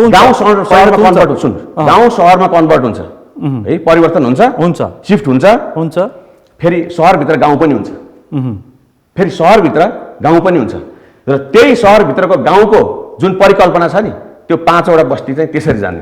तपाईँको नगरपालिकाभित्रका साना ती सडकहरू पिच भएको, ढलान भएको र गाडी छिर्न सक्ने अवस्था भएको र जाम नभएको पहिला देख्न पाऊँ। त्यसपछि तपाईँको अरू विषयमा फेरि पनि हामी कलङ्की नागडुङ्गा सडक कति समस्याले हल भयो, कसले गर्यो यो कुरा नोटिस गर्नुहोस्। हाम्रै नेतृत्वको सरकार हुँदाखेरि पनि हामीले त्यहाँ आन्दोलन गरेका छौँ। हामीले कति पटक तपाईँले आन्दोलन गर्नु, अझै पनि राम्रोसँग बन्न सकेको छैन, अझै पनि ठाउँमा थानकोटमा विस्तार हुन बाँकी छ। थानकोट एउटा एरियामा एउटा स्ट्रेचमा झन्डै चाहिँ 500 मिटर स्ट्रेचमा विस्तार हुन बाँकी छ, अरू विस्तार भइसकेको छ। र यसलाई दबाब सिर्जना गर्ने दौरानमा हामीले दबाब सिर्जना गरेर सबै कार्यकालमा त्यो काम सुन्नुहोस्, सबै स्टेक होल्डर, ठेकेदार, सडक विस्तार आयोजना, टेलिकम, एनइए, खानेपानी, प्रहरी र स्थानीय तह सबै राखेर इन्टरेक्सन गराएर 1 महिनाभित्रमा काम सम्पन्न गराउने खाका सहित हामीले चाहिँ रुटिन बनाएर दिएर हाम्रो दबावमूलक प्रयासबाट चाहिँ त्यो सडक ब्रेक थ्रु भएको हो। यो कुरा नोटिस गर्नुपर्छ। भनेपछि तपाईँको खास जनतासँग मत माग्ने आधार यिनै हुन्। धेरै छन्। संक्षिप्त रूपमा विगतमा हामीले बाटाघाटा विद्यालय स्वास्थ्य चौकी यी सबैले बनाउँछन् है। हामीले गरेको स्थानीय सरकारको दायित्वभित्रै पर्छ। हामीले गरेको फरक काम म तीनटा काम भन्छु। संक्षिप्त काम भन्नुहोस् त। एउटा हामीले कौशी खेती भन्छ, तर कौशी खेतीलाई हामीले व्यावहारिक रूपमा हामीले यसलाई चाहिँ यति सघन बनायौँ 300 घरमा सफल रूपमा चाहिँ चन्द्रगिरी नगरपालिका वडा नम्बर 15 मा एउटा कौशी खेती भइरहेछ। दोस्रो वातावरणीय फुड पक्कै पनि त्यसो हरेक कुरालाई हामीले चाहिँ हेरिरहेछ। अर्को दोस्रो हामीले भिरमा ठाडो भिर चोबारको गल्सी जस्तै 45 मिटर डेप्थ भएको भिरमा बल्खु खोलाको भिरमा हामीले इबिए इकोसिस्टम बेस्ड एडाप्टेसन भन्ने प्रोजेक्टलाई हामीले लग्दाखेरि उहाँहरूले यो सकिँदैन, यो भिरमा पार्क बन्न सक्दैन भनेर उहाँहरू फर्किनुभयो। त्यसपछि हामीले ओडाको बजेटबाट निरन्तर सुरु गरेर अहिले नेपालको पहिलो भिरको पार्क हामीले निर्माण गरेका छौँ, जहाँ चाहिँ दिनको 3000 मान्छे चाहिँ घुम्न आउनुहुन्छ। त्यो पनि को घुम्न आउनुहुन्छ भने त्यहाँ पैसा तिर्नु पर्दैन, निःशुल्क छ र त्यो निःशुल्क पार्कमा आम मान्छेहरू घुम्न आउनुहुन्छ। यो एउटा भिराडिल पार्क भन्ने छ, जसमा चाहिँ हामी जापानको खाइके सहरको लाइफ सेभिङ क्लबसँग हामीले चाहिँ एमओयू गरेर यो त्यहाँको पनि इनपुट सहित सञ्चालन गर्छ। 50 वटा जापानबाट साकुरा बिरुवा ल्याएर भिराडिल खाइके साकुरा पार्क नामाकरण गरेर त्यसको काम भइरहेको छ। तपाईँहरू भिजिट गर्न सक्नुहुन्छ, हेर्न सक्नुहुन्छ। अर्को एउटा म भनिदिन्छु, जनप्रतिनिधि भनेको अहिले तछाड मछाड छ। जनप्रतिनिधि हुनको लागि तछाड मछाड छ। किन तछाड मछाड छ भने जनप्रतिनिधिले तलब पाउँछ, भत्ता पाउँछ, सुविधा पाउँछ, यी सबैको लोभमा तछाड मछाड छ। हिजो सांसद गर्न सक्नेले भ्रष्टाचारको पनि ठुलो सिद्धियो। सोसल वर्क र सोसल सर्भिस दुईटा हुन्छ हो, सामाजिक काम र सामाजिक सेवा। सामाजिक काममा तलब भत्ता लिन मिल्छ, सामाजिक सेवामा तलब भत्ता लिन मिल्दैन। मलाई सरकारले तलब भत्ता दिइसकेपछि मैले त्यो तलब भत्ता वडा अध्यक्ष शैक्षिक विकास कोष यदि तपाईँ मेयर हुनुभयो भने होइन भइसकेको छ 5 वर्ष वडा अध्यक्ष हुँदाखेरि अब तपाईँ मेयरको नेतृत्व गर्दै हुनुहुन्छ। वडा अध्यक्ष शैक्षिक विकास कोष निर्माण गरेर त्यो दर्ता गरेको संस्था, बैंक एकाउन्ट भएको संस्था, रेगुलर अडिट हुने संस्था र त्यसले अहिले 52 जना विद्यार्थीलाई पूर्ण छात्रवृत्ति पढाइरहेछ। 20 जना हाई स्कुल लेभलको, 32 जना चाहिँ 11 र 12 को। र यो म मेयरमा निर्वाचित भयो भने पनि यो निरन्तर रूपमा चाहिँ चालू रहन्छ र अरू तपाईँको काममा तपाईँले उद्घोष गर्नुभयो, तपाईँको भत्ता जनताको काममा हो। फेरि आउँछु तपाईँसँग। अब तपाईँको टोखाको नेतृत्व प्रकाश अधिकारी अहिले एमालेको नेता हुनुहुन्छ उहाँ। अब उहाँको तपाईँको फरक के छ? मेरो खास सवाल त्यहाँनिर छ। अब उहाँले 5 वर्षको कार्यकाल समाप्त गर्नुभएको छ, अब तपाईँ त्यसमा प्रतिस्पर्धा गर्दै हुन्छ गठबन्धनबाट। कस्तो हो भने मैले अगाडि पनि धेरै प्रश्नहरू दिएको छु, त्यो प्रश्नलाई फेरि जोड्न चाहन्छु। विकास उहाँले गर्नुभयो, कस्तो विकास गर्नुभयो? पहिलो प्रश्न त्यहाँ हो क्या, विकास कस्तो गर्नुभयो त? भन्नुहोस् कस्तो गर्नुभयो त? म बिहान हिँड्दै गर्दाखेरि त्यो धेरै मिडियाहरूमा पनि आएको, सबैले पोस्ट पनि गर्नुभएको थियो फेसबुकमा। बिहान जाँदै गर्दाखेरि चाहिँ जुन एउटा क्राइटेरिया हुन्छ, जुन एउटा मापदण्ड हुन्छ, त्यो अनुसार रोड नबन्दै गर्दाखेरि जनताहरू खुसी हुनुभयो। आज त पुरा ब्ल्याकटप रोड हुँदैछ, मक्ख पर्नुभयो। उहाँहरू गएर हेर्नुभयो, तर जब झमझम पानी पऱ्यो बेलुका फेरि घर फर्किँदै हुनुहुन्थ्यो नि, तब सबै खाल्टा खुल्टी थियो। यस्ता विकास भयो टोखा नगरपालिकामा। उहाँले हामीले प्रावधान छ कि स्कलरसिप प्राइभेट स्कुलमा चाहिँ 10% स्कलरसिप चाहिँ पब्लिकलाई भनिएको छ। तर 10% स्कलरसिप दिने आधार हुन्छ नि त, कम्पिटिसन चाहियो नि त, एक्जाम हुनु पर्यो नि त, डिफेन्स हुनु पर्यो नि त। त्यो स्कलरसिप कसरी बाँडिए त? कोभिडकै कुरा गरौँ, कोभिडमा हामीले टोखा नगरपालिकाले त चाइनाको सहरसँग चाहिँ हामीले भगिनी सम्बन्ध गाँसेका थियौँ। त्यहाँबाट हामीले 2-3 करोडको त प्रोजेक्ट नै लिएर आएका थियौँ। त्यो कहाँनिर लागू भयो त? कोभिडमा जनताले भोगेका समस्या वैशाख 30 को स्थानीय तहको निर्वाचनको दिन देखाउनेछन्, कसले के गर्यो भनेर। कोभिडको भ्याक्सिन कसले लाउनु पाउनु भयो त? कसरी लगाइयो त? त्यहाँबाट ल्याइएका बजेटहरू कहाँ गयो त? त्यसै गरेर त्यो त सरकारले दिइरहेको थियो त। हामीले कुनै कुरा कसैले तपाईँलाई विश्वास गरेर दिन्छ भने नि त्यो विश्वासलाई कायम गर्नुपर्छ क्या। त्यो विश्वासमा आफ्नो इच्छा र आफ्नो चाहना र आफ्नो कार्यकर्ताको लागि परियोजना गर्ने होइन नि त, जनताको लागि गर्ने हो। अहिले म नेपाली कङ्ग्रेसबाट मेयरको उम्मेदवार आजलाई हो, जुन दिन मैले चुनाव जित्छु नि त्यसमा टोखा नगरपालिकाको साझा उम्मेदवार हो। हजुर, त्यस्तै गरेर कस्तो हुन्छ भने मान्छेको जीवनमा विकास भन्ने कुरा कसरी भयो त क्या? हिजो पनि त्यो व्यक्ति त्यही नै थियो, आज पनि त्यो व्यक्ति त्यही नै छ। हिजो पनि त्यो बाटो त्यही नै थियो, आज पनि त्यो बाटो त्यही नै छ। हिजो पनि त्यो तार मेरो टाउको माथि थियो, आज पनि त्यो तार टाउको माथि नै छ क्या। हिजो पनि त्यो महिला त्यही हुनुहुन्थ्यो, आज पनि तर त्यही तपाईँको हुनुहुन्छ। मेयरले 70% पिच मैले गरिसकेँ भनेर सार्वजनिक गर्नुभएको छ।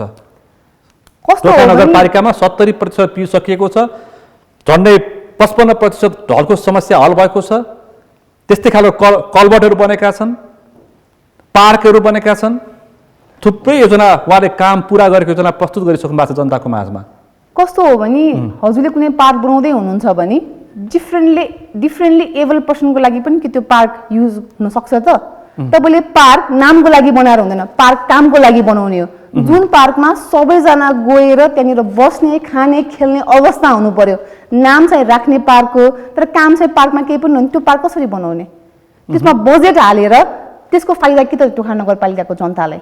तपाईँले कुनै विकास गर्नुहुन्छ, तपाईँ काम गर्नुहुन्छ, तर त्यो काम उनीहरूले अनुभूति गर्नुभन्दा अगाडि नै त्यो विकासहरू केही पनि छरपष्ट भएर जान्छ नि, त्यो विकासलाई कसरी विकास मान्ने सर? मैले गरेका कामहरूलाई ऱ्यान्डमली 1 2 3 4 भन्दै चाहिँ जाने, तर भोलिपल्ट म फर्केर आउँदाखेरि त्यो विकास केही पनि हुँदैन भने त्यसलाई के नम्बरमा काउन्ट गर्ने? टोखा नगरपालिकाको आदरणीय अग्रजहरू, बुबा आमा, युवाहरू यति धेरै शिक्षित हुनुहुन्छ कि उहाँलाई थाहा छ कि विकास भन्ने कुरा अनुभव गरेपछि मात्रै त्यो विकास हो। आँखाले एकछिन देखेर त्यसलाई कहाँ विकास मानिन्छ त सर अबको समयमा? अब तपाईँ यदि तपाईँ प्रतित्व गर्न पाउनुभयो भने तपाईँ देखाउनुहुन्छ गुणस्तरीय काम कस्तो हुन्छ भनेर, होइन? अब तपाईँको ठाउँमा सामान्य एउटा उदाहरण दिन्छु, धेरै ठुल्ठुला कुरा पनि गरियो। टोखामा एउटा सामान्य समस्या भनेको भुसिया कुकुर, थाहा छ तपाईँलाई? थाहा छ सर। हो, यसको हल चाहिँ तपाईँ कसरी गर्नुहुन्छ? सामान्य अहिले सबै जनताले त्यहाँको चासो, हामी पनि पुगेका थियौँ। एउटा जनप्रतिनिधिले भुसिया कुकुरको व्यवस्थापन गर्न सक्दैन भने किन मत दिने भनिरहेको थिएँ। सुन्दा सामान्य छ, तर सबैको चिन्ता यो रहेछ। सर कस्तो हो भने मेरो घरमा पनि सानो बाबु छ, म चाहिँ उसलाई बाबु भन्छु। किन भन्दाखेरि हामीले एनिमल्स राइट्सको कुरा गर्छौँ। कुनै प्राणीमा लाइफ छ भने त्यसलाई चाहिँ हामी सम्मान छोटकरी गर्नुपर्छ। जवाफ दिनु होला, मसँग अरू प्रश्न पनि छ।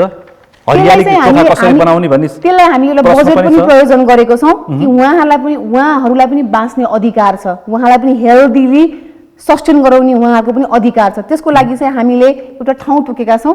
त्यो ठाउँमा टोखा नगरपालिकाको बजेटले उहाँहरू सबैजनालाई, आदरणीय हाम्रो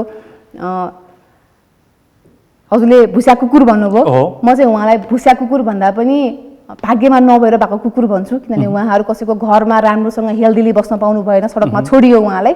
उहाँहरू सबैजनालाई समेटेर टोखा नगरपालिकाको बजेटले उहाँलाई सस्टेन गर्छौँ। हरियाली टोखा, किनकि टोखामा एउटा सम्पदाको सहर पनि हो टोखा, हरियाली पनि छ टोखा, त्यसलाई कसरी तपाईँहरू व्यवस्थित गर्न सक्नुहुन्छ? मैले खानेपानी कुरा तपाईँले भनिसक्नुभयो। हामीहरू कस्तो छौँ भन्दाखेरि कुनै कुरा आफ्नै हातले रोप्यो भने धेरै माया हुन्छ। टोखा नगरपालिकामा लगभग 49 वटा त युथ अर्गनाइजेसन मात्र छ। हरेक व्यक्तिले एउटा रुख एउटा मेरो दायित्व भनेर रोप्न थाल्यौँ भने नि त्यसको माया हुन्छ। र हामीले के प्रावधान गरेका छौँ भने हरेक वर्ष चाहिँ क्लबहरूको रिन्यू हुन आउँछ। उहाँहरूलाई सडक, मलाई छोटकरीमा समय कम छ, धुले सडकको व्यवस्थापन कसरी गर्नुहुन्छ? अहिले टोखाको अर्को महत्त्वपूर्ण समस्या भनेको अत्यन्तै जनताले चिन्ता व्यक्त गर्ने धुले सडक, त्यो पनि एउटा चासोको विषय छ टोखावासीलाई। कस्तो हो भने हजुरले त्यो धुले सहरमा चाहिँ बाटोमा तपाईँले कन्स्ट्रक्सन गर्दाखेरि पहिला सुरु हामीले चाहिँ साइडमा पानी पर्यो भने चाहिँ साइडमा ड्रेन हुने ठाउँ पनि चाहियो क्या। र त्यो धुले सडक तपाईँले डेभलप गर्दै गर्दाखेरि चाहिँ त्यसमा कहाँनिर ढलान चाहिने हो, कहाँनिर ब्ल्याकटप चाहिने हो, त्यो कुरा चाहिँ तपाईँले एनालाइसिस गरेर त्यहाँ गर्नुपर्छ। र त्यो कुरा हाम्रो चाहिँ पहिलो प्रायोरिटी छ। किन भन्दाखेरि धुलो हुँदै गर्दाखेरि पहिला त स्वास्थ्यमै हानि हुन्छ नि त। हामीले सुनेको छु लङ्स क्यान्सरहरू भइरहेको, मान्छेलाई हानि पनि भइरहेको छ। डेफिनेटली त्यो पार्टमा चाहिँ हामीले टेक्निकल टिमै राखेर त्यसको चाहिँ हामीले प्लान अफ एक्सन चाहिँ बनाएका छौँ। स्मार्ट सिटीको कुनै प्लान छ? मेरो एउटै प्लान हो। म हिजो उपमेयर हुँदाखेरि पनि मेरो एउटै नारा थियो, हाम्रो टोखा राम्रो टोखा। मेरो अहिले पनि त्यही अभियानलाई अगाडि बढ्ने हो। हाम्रो टोखा राम्रो टोखामा प्याकेज तिनभित्र पर्छ। हजुर बजारज्यू, अन्तिममा छु, तपाईँ के भन्न चाहनुहुन्छ तपाईँको मतदातालाई? थोरै मैले सबै कुरा तपाईँले सुन्नुभयो, तपाईँको भोलि घोषणापत्र सार्वजनिक हुँदैछ। विगतमा चाहिँ निर्वाचितै हुनुभएको रहेछ हो, होइन? उहाँ प्रत्याशी हुनुहुन्थ्यो, उहाँ निर्वाचित हुनुहुन्थ्यो। मैले भने म चाहिँ एकदम फ्रेस, होइन? उमेरले अलिक पाएको भयो भने म फ्रेस छु। तर राजनीतिमा तपाईँ पाकै हो? पाकै हो। थोरै चाहिँ मैले अरू 2-3टा विषयवस्तु फेरि छुट्याएँ। महत्त्वपूर्ण रूपमा है, महत्त्वपूर्ण रूपमा पोइन्ट बाई पोइन्टमा दिनु होला। एउटा चाहिँ मैले भने निट एन्ड क्लिन सिटी पनि हो है, पक्कै पनि सफा सहर होइन, त्यसकारण ललितपुर त सफा सहर सफा सहर सबै पनि पुगेको छैन है, अझै पनि पुगेको छैन भने एउटा त्यो। अर्को चाहिँ तपाईँको चाहिँ सम्पदाको धनी सहर पक्कै पनि फाइन आर्ट सिटी भन्छौँ, त्यसको व्यवस्थापन कलाको नगरी भन्छौँ हामी। त्यसमा चाहिँ धेरै चाहिँ काम गर्नु बाँकी छ, अहिले पनि पुगेको छैन। खास के छ योजना? खास के छ भन्दाखेरि अहिले पनि तपाईँको चाहिँ 2072 सालमा भत्किएका सम्पदाहरू अहिले पनि बन्न सकेका छैन। बाँसको टेकामा अडेका छन्। भर्खर चाहिँ तपाईँको तलेजुको मन्दिर चाहिँ भत्काइँदै छ। समग्र प्याकेजमा कसरी गर्छ? धेरै छ प्याकेजमा। एउटा के छ भन्दाखेरि एउटा त हाम्रो चाहिँ नेपाल सरकारको पनि गुठी संस्थानबाट होइन, त्यहाँबाट पनि बनाइरहेछ, त्यो ढिलो काम हुन्छ होइन। थोरै चाहिँ नगरपालिकाबाट बनाउँछ, अलिक चाहिँ छिटो हुन्छ। किन भन्दाखेरि अर्को चाहिँ तपाईँको चाहिँ भाषाको सवाल पनि छ। भाषा भनेको के भन्दाखेरि हामी नेपाल भाषाको चाहिँ नेपाल भाषा बोल्छौँ होइन, त्यहाँ लिपि छ होइन, त्यो चाहिँ तपाईँ नगरपालिकामा हेर्न जानु होला, गएको छु म, त्यो डेस्क छैन, त्यहाँ साइनबोर्ड राखेको छ तर डेस्क छैन होइन। हामी चाहिँ सर्वदलीय संयन्त्रमा रहँदाखेरि 2072 सालसम्म नगरिकन जवाफ दिन समय कम छ, चाहिन्छ तपाईँले। 72 सालसम्म रहँदाखेरि त्यहाँ चाहिँ त्यो डेस्क थियो। किन भन्दाखेरि अहिले पनि तपाईँहरू सुन्नु होला, त्यहाँ मुद्दाको सुनवाई भयो भने नेपाली भाषा बोल्न नजाने धेरै छन्, रूपमा चाहिँ त्यहाँ चाहिँ अहिलेसम्म नेपाली भाषा बोल्न नजानेहरू धेरै छन्। त्यो मुद्दाको चाहिँ मामलामा आउँदाखेरि त्यहाँलाई हेल्प गर्ने हिसाबले त्यो राखेको थियो। अहिले त्यो बन्द छ, होइन, सुरुमै रहन्छ। दोस्रो कुरा त्यो जुन लिपि छ, हामी राष्ट्रिय गौरवका कुरा गर्छौँ, मलाई चाहिँ गर्व लाग्छ। किन भन्दाखेरि मेरो समय कम छ, मलाई जवाफ दिइहाल्नु त ठिकै छ भन्नाले हामी जाँदाखेरि त्यो चाहिँ हामी चाहिँ यदि तपाईँ प्रशिक्षणका कामहरू गर्छौँ। तपाईँको मेयर अहिलेको जो तपाईँसँग गठबन्धनको मेयरले जो मेट्रो रेलको कुरा गर्नु भएको थियो त्यो बन्छ? त्यो चाहिँ मलाई थाहा छैन, त्यो भन्नु न तपाईँ। त्यो किन थाहा छैन भन्दाखेरि त्यो साझा प्रतिबद्धतामा हामी थाहा छैनौँ, बनाएको पनि छैन होइन। त्यो हिसाबले म यहाँ प्रतिबद्धता गर्न चाहँदैन। त्यसकारण काहीँ काहीँ गठबन्धन समस्या पनि अर्को के छ भन्दाखेरि म लास्टमा टुङ्गिहालेँ। अर्को के छ भन्दाखेरि ललितपुर भनेको एउटा चाहिँ कलाकर्मीको सहर पनि हो है। त्यहाँ तपाईँ भित्र आउनुभयो भने कला संस्कृति मात्र सबै परिपूर्ण, त्यो बाहेक पनि त्यहाँ भित्र जानुहोस्, जिस्तोमा जानुहोस्, त्यहाँ चाहिँ धातु कला छ, शिल्पकला छ, ढुङ्गे कला छ होइन, घरेलु उद्योगको पनि छ। त्यो सबैको चाहिँ तपाईँले अपनत्व चाहिँ नगरपालिकाले ग्रहण गर्नुपर्छ। रोजगारी पनि त्यहाँ सिर्जना हुन्छ, गर्छ, त्यो गर्ने हो।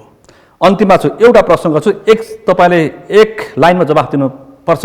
तपाईँ यदि प्रमुख हुनुभयो भने भ्रष्टाचार गर्छु कि गर्दिनँ? छातीमा हात राखेर भन्नुहोस्, तपाईँको यो कुरा शपथ हो। यही कुरा म भूमिका नबाँधिकन सकिएको छ। यही कुरा म भन्न चाहँदै थिएँ। मैले अघि भनेका कुरा र बाँकी कुरा पनि सम्पन्न गर्नको लागि एउटै कुरा चाहिन्छ, त्यो हो सुशासन। छातीमा हात राखेर भन्नुहोस्, तपाईँले 5 वर्षमा करप्सन गर्छु गर्दिनँ भनेर। सुशासन मैले वडा सञ्चालन गर्दाखेरि समय कम छ, मैले वडा सञ्चालन गर्दाखेरि 22 लाख रुपियाँ महिनाको राजस्व उठ्ने, वर्षको राजस्व उठ्ने वडालाई 2 करोड 30 लाख रुपियाँ राजस्व उठ्ने बनाए। त्यो भनेको 10%, 10 टाइम्स हामीले चाहिँ 10% जनतालाई साँच्ची राखेर भन्नुहोस् कि भ्रष्टाचार गर्दिन। भ्रष्टाचार गर्छ कि गर्दैन भन्ने कुरा मेरो वडामा मेरो जनतालाई पनि छोड्दिन, गर्नेलाई छोड्दिन। सुशासन शून्य भ्रष्टाचारमा लाने हो। नसक्यो भने नि जनप्रतिनिधिले मेयरले भ्रष्टाचार गरेन भने मेयरभन्दा तलकोले गर्न सक्दैन, कर्मचारीले गर्न सक्दैन। पहिले प्रश्न उठायो भने भूमाफियाको त्यहाँ कर्मचारी सबैलाई समातेर करापझाप पारेको थियो, त्यसकारणले यो प्रश्न तपाईँसँग जोडिन्छ। भूमाफियालाई त मैले लगेर थुनिदिएको छु। हो, भूमाफियालाई मैले लगेर समातेर लगेर थुनिदिएको छु। त्यो तपाईँको पालामा हुँदैन। अर्को कुरा सुन्नुहोस्, एउटा कुरा भनिदिन्छु। सार्वजनिक जग्गा संरक्षणको सवालमा तारबार लायो होलान्, खानीले खायो होलान्, तर मेरो कार्यकालमा 13 रोपनी जग्गा नेपाल सरकारको नाममा ल्याएको छौँ हामीले। व्यक्तिले खाएको जग्गा 13 रोपनी नेपाल। भूमाफियालाई गुन्जाइस छैन तपाईँको पालामा, यति मैले बुझेँ। निष्कर्ष त्यही हो, तपाईँले जनताको बीचमा प्रत्यक्ष रूपमा कसम खानु भएको छ। काहीँ कुरा आयो भने फेरि तपाईँ यहाँ उभिनु पर्ने छ। थापाज्यू, तपाईँ पनि घुस खान पनि दिन्न, प्रतिबद्धता व्यक्त गर्नुहोस् जनताको बीचमा। म विद्याको पुजारी, म आफै एउटा PhD स्कलर, म आफै एउटा बिजनेस लेडी। के भन्न चाहन्छु नि, जुन मैले सरकारबाट पाउने सुविधा छ त्यसको त मैले मन्थली प्रोजेक्टमा रन गर्ने प्लानिङ गरेको मान्छेले यो घुस खाने र लिने त मेरो टोखा नगरपालिकामा म छेउसम्म पनि आउन दिँदिनँ। तपाईँको यदि सुविधा उत्पादनमूलक काममा लगाउनुहुन्छ, हजुर, मेरो ग्रामीण विकासको उत्पादनमूलक काममा लगाउनुहुन्छ, रोजगारीमा होइन, मेरो शिक्षा स्वास्थ्यमा म विशेष रोजगारीमूलक काममा पनि लगाउनुहुन्छ, हजुर, तर घुस खान्न, पक्का हो। खान्न पनि, सुन्न पनि, दिन पनि। अन्तिममा तपाईँ के भन्नुहुन्छ भट्टाचार्यज्यू? घुसको सवाल जनताको टाउको दुखाइको विषय यो छ। कसम खानुहोस्, घुसै थाहा छैन। खान पनि दिन्न, खान्न पनि। त्यो त तपाईँको चाहिँ पृथ्वीनारायण शाहको चाहिँ तपाईँले वर्ड सुन्नुभयो होला नि। घुस खाने र दिने दुवै अपराधी हुन्। तपाईँले सार्वजनिक रूपमा लाखौँ जनताले हेरिरहेको कार्यक्रममा प्रत्यक्ष रूपमा यो प्रतिबद्धता व्यक्त गर्नुभएको छ। तपाईँको नगरपालिकामा एउटा कर्मचारीले पनि त्यस्तो किसिमको आवाज पाइयो भने हामी तपाईँलाई समात्नेछौँ। पक्कै पनि यो महत्त्वपूर्ण समयमा, व्यस्त समयमा यति समय उपलब्ध गराइदिनु भएको र आफ्नो विचार व्यक्त गरिदिनु भएकोमा आभार व्यक्त गर्न चाहन्छु तिनैजनालाई। आज हामी विशेष गरी स्थानीय तहको वैशाख 30 को निर्वाचनका प्रत्याशी जो घर दैलोमा पुग्दैछन् उनीहरूसँग हामीले सोध्यौँ तपाईँको प्रतिबद्धता के छ, तपाईँका योजना के छन्, किन तपाईँलाई मतदान गर्ने विषयमा बढी केन्द्रित भएर छलफल गऱ्यौँ। आजको छलफलमा मसँग सहभागी हुनुहुन्थ्यो ललितपुर महानगरपालिकाका उपमेयरका प्रत्याशी गठबन्धनबाट नेकपा माओवादीबाट बाबुराज बज्राचार्य हुनुहुन्थ्यो। त्यसै गरी आजको छलफलमा मसँग सहभागी हुनुहुन्थ्यो टोखा नगरपालिकाकी नेपाली कङ्ग्रेसबाट गठबन्धनबाट मेयरकी प्रत्याशी रजनी थापा हुनुहुन्थ्यो भने त्यसै गरी आजको छलफलमा मसँग सहभागी हुनुहुन्थ्यो चन्द्रगिरी नगरपालिकाबाट नेकपा एमालेबाट मेयरका प्रत्याशी उत्तम बहादुर रावत हुनुहुन्थ्यो। उहाँहरू तिनैजनालाई विशेष आभार व्यक्त गर्दै आजको विषय प्रसङ्ग यहीँ टुङ्ग्याउँछु। कार्यक्रम प्रश्न समयको विशेष प्रस्तुति निर्वाचन विशेष हेरिदिनु भएकोमा आभार व्यक्त गर्दै सगरमाथा टेलिभिजन हेर्दै गर्नुहोला। म सुनिल दाहाल पनि बिदा चाहन्छु। नमस्ते।